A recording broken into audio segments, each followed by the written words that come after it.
तो दोस्तों स्वागत है आपका एक बार फिर से मेरे यूट्यूब चैनल पर। मानव इतिहास में हमें कुछ ऐसे लोग मिले, ऐसे दूरदर्शी लोग जो इनोवेशन की सीमाओं को पार करते हुए दुनिया पर एक छाप छोड़ते हैं। ये ऐसे लोग होते हैं जो लोगों के बनाए हुए रास्ते पर नहीं चलते, बल्कि अपना एक अलग ही रास्ता बना लेते हैं।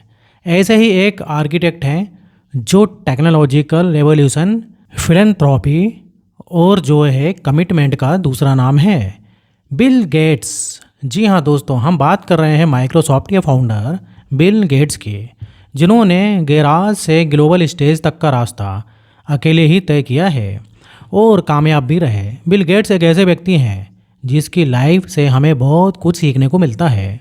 आप लोगों ने उनकी बहुत सारी स्पीचेस सुनी होंगी और उनके बारे में बहुत सारी चीज़ें सुनी होंगी, लेकिन उनसे हमें उतना मोटिवेशन नहीं मिलता क्योंकि वो जो है इंग्लिश लैंग्वेज या फिर बोले तो अंग्रेजी भाषा में होती है। तो आज हम लेकर आए हैं आपके लिए, हम बिल गेट्स की बेहतरीन स्पीच को हिंदी भाषा में लेकर आए हैं।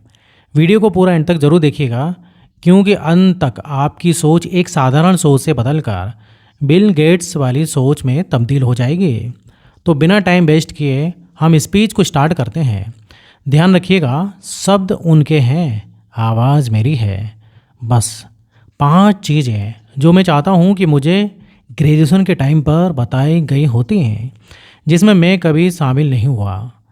पहली बात यह है कि आपका जीवन एक नाटक नहीं है। आप लगभग अपने करियर के बारे में सही निर्णय लेने के लिए अभी बहुत दबाव महसूस कर रहे हैं।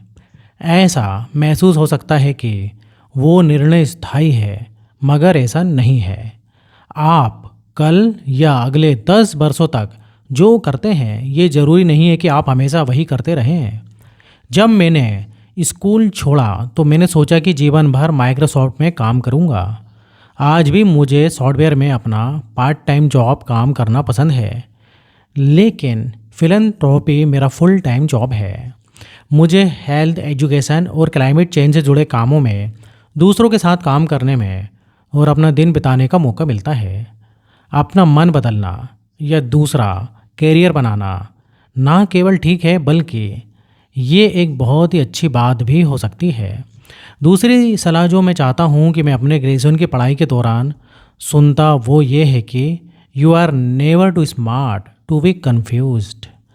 देखिए, मुझे लगता था कि जब मैंने कॉलेज छोड़ा तो मुझे सब कुछ पता था जो मुझे जानना चाहिए था, लेकिन कुछ नया सीखने के लिए पहला कदम जो आप जानते हैं उस पर ध्यान केंद्रित करने की बजाय जो आप नहीं जानते हैं उसे अपनाना है।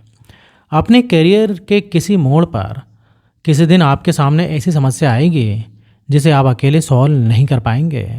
जब ऐसा हो तो घबराए नहीं, आराम से रिलैक्स होकर ठंडे दिमाग से सोचें और उसे सॉल्व करने की कोशिश करें और उन लोगों को देखकर आगे बढ़ें जिनको लाइफ एक्सपीरियंस है।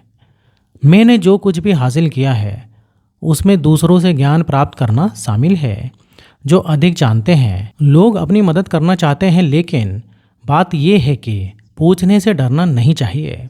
हो सकता है कि आप स्कूल में मूर्ख रहे हों, तो ये कोई बड़ी बात नहीं है। तो देखिए, लेकिन आपको अपने शेष जीवन को शिक्षा के रूप में देखना चाहिए। मेरी तीसरी सलाह यह है कि ऐसे काम करें और आगे बढ़ें जो महत्वपूर्ण समस्याओं का समाधान करता हो। देखिए, अच्छी खबर यह है कि आप ऐसे समय में ग्रेजुएट हो रहे हैं जब कई महत्वपूर्ण समस्याओं का हल जिंदगी में करना पड़ता है। हर दिन नई इंडस्ट्रीज़ और कंपनियां उभर रही हैं और जो आपको अच्छा जीवन जीने और बदलाव लाने की अनुमति देगी। और विज्ञान और टेक्नोलॉजी में प्रगति ने बड़ा प्रभाव डाला, पहले से कई अधिक आसान बना दिया है। तो जब आप अपना दिन कुछ ऐसा करने में बिताते हैं जो एक बड़ी समस्या का समाधान करता है, तो ये आपको अपना सर्वश्रेष्ठ काम करने के लिए ऊर्जा देता है। ये आपको अधिक रचनात्मक होने के लिए मजबूर करता है और ये आपके जीवन को उद्देश्य की एक मजबूत भावना देता है।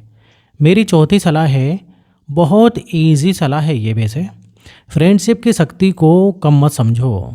जब मैं स्कूल में था तो वहाँ मेरी एक स्टूडेंट से दोस्ती हो गई थी जो बिल्कुल मेरी तरह ही साइंस फिक्शन नॉवेल्स और कंप्यूटर मैगजीन्स में इंटरेस्ट रखती थे। मुझे नहीं पता था कि वो दोस्ती कितनी महत्वपूर्ण होने वाली है। मेरी दोस्त का नाम पॉल एलन था और हमने मिलकर माइक्रोसॉफ्ट की शुरुआत की। हमेशा याद रखें, जिन लोगों के साथ आप उठते बैठते हैं, जिनके साथ आप खेलते हो या पार्टी करने जाते हो, वो लोग सिर्फ आपके क्लासमेट्स नहीं हैं, बल्कि वो आपके भविष्य कैसा होगा वो भी तय करते हैं। मेरी अंतिम सलाह ये है कि जिसका मैं सबसे अधिक उपयोग करता हूँ, ज़रा ध्यान से सुनिएगा। इसे सीखने में मुझे काफ़ी समय लगा, और वो ये है कि यदि आप अपने आप पर ज़्यादा प्रेशर नहीं डालते हैं तो आप आलसी नहीं हैं। जब मैं तुम्हारी उम्र का था तो मैं छुट्टियों में विश्वास नहीं करता था, मैं वीकेंड्स में विश्वास नहीं करता था, और अपने आसपास के सभी लोगों को बहुत लंबे समय तक काम करने के लिए मजबूर करता था। माइक्रोसॉफ्ट के शुरुआती दिनों में जिस ऑफिस में मैं काम करता था, उसकी खिड़की से मुझे पार्किंग एरिया नज़र आता था, और मैं नज़र रखता था कि कौन जल्दी घर निकल गया है, कौन देर तक काम करने के लिए रुका है। लेकिन जैसे जैसे मैं बड़ा होता गया, और विशेष रूप से जब मैं पिता बना, तो मुझे एहसास हुआ कि अपना काम करना और एक अच्छा जीवन जीना दोनों ही महत्वपूर्ण है। ये सीखने में मुझे वक्त ज़रूर लगा, और उससे पहले इस बात को समझ लेना, सफलताओं का जश्न मनाने और फेलियर से उभरने के लिए अपने रिश्तों को मजबूत करने के लिए समय निकालें। जब आपको ज़रूरत हो तब ब्रेक लें। अपने आसपास के लोगों को जब ज़रूरत हो तो आराम से काम लें। और इससे पहले कि आप अपने जीवन का अगला चरण शुरू करें, एक क्षण रुकें और कुछ मज़े करें। आज रात या इस सप्ताह, मतलब वीकेंड में, इस गर्मी में, जब भी आप इसके लायक हों, मैं सराहना करता हूं कि जिस तरह से आपने डायरेक्ट रूट लिया ग्रेजुएट होने का। I really appreciate it. अपनी ओर से मैं इस बात से खुश हूँ कि क्रिम्सन ने मुझे हार्वर्ड का सबसे सफल ड्रॉप आउट कहा।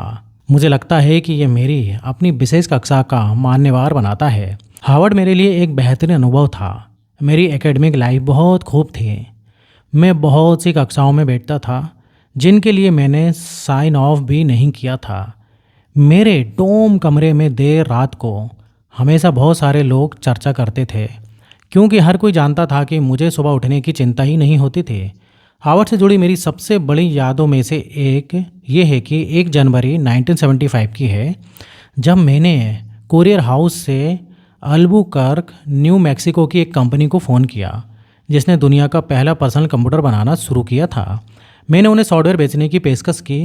मुझे चिंता थी कि उन्हें एहसास होगा कि मैं एक छात्रावास में सिर्फ एक छात्र हूँ, और मुझे लगा कि वो मेरा फ़ोन काट देंगे। सीरियसली मुझे यही लगा। लेकिन उन्होंने पता मुझसे क्या कहा? उन्होंने कहा कि अभी हम तैयार नहीं हैं, 1 महीने बाद हमसे मिलने आए, जो कि एक अच्छी बात थी क्योंकि हमने अभी तक सॉफ्टवेयर लिखा भी नहीं था। उस क्षण से मैंने अतिरिक्त क्रेडिट परियोजनाओं पर दिन रात काम किया, जिससे मेरी कॉलेज की शिक्षा समाप्त हुई और माइक्रोसॉफ्ट के साथ एक उल्लेखनीय यात्रा की शुरुआत हुई। और उस दिन से मैंने इस प्रोजेक्ट पर दिन रात काम करना शुरू कर दिया, और मैंने अपने कॉलेज एजुकेशन को छोड़कर माइक्रोसॉफ्ट के साथ अपने जीवन के सफ़र की शुरुआत की। तो दोस्तों, ये थी बिल गेट्स की एक बेहतरीन स्पीच हिंदी भाषा में, और इससे हमें ये सीख मिलती है कि एक्सक्यूज़ नाम की कोई चीज़ ही नहीं होती है। अगर किसी इंसान को कुछ करना होता है तो वह अपने स्कूल के दौरान भी कर सकता है। हमें ये सीखने को मिलता है कि हमें हमेशा पेशेंस के साथ काम करना चाहिए। हमें सक्सेस ज़रूर मिलती है, लेकिन तब जब हमारे अंदर पेशेंस हो। धन्यवाद वीडियो देखने के लिए। उम्मीद करता हूँ कि इस वीडियो से आपको कुछ ना कुछ सीख मिली होगी। तो इसी टाइप के अगर आपको वीडियो देखना है, और अगर आपने अभी तक हमारे चैनल को सब्सक्राइब नहीं किया है, तो फटाफट से सब्सक्राइब कर लें। तो आज के लिए बस इतना ही। फिर मिलेंगे नेक्स्ट वीडियो में। जब तक आप अपना ध्यान रखिए। धन्यवाद।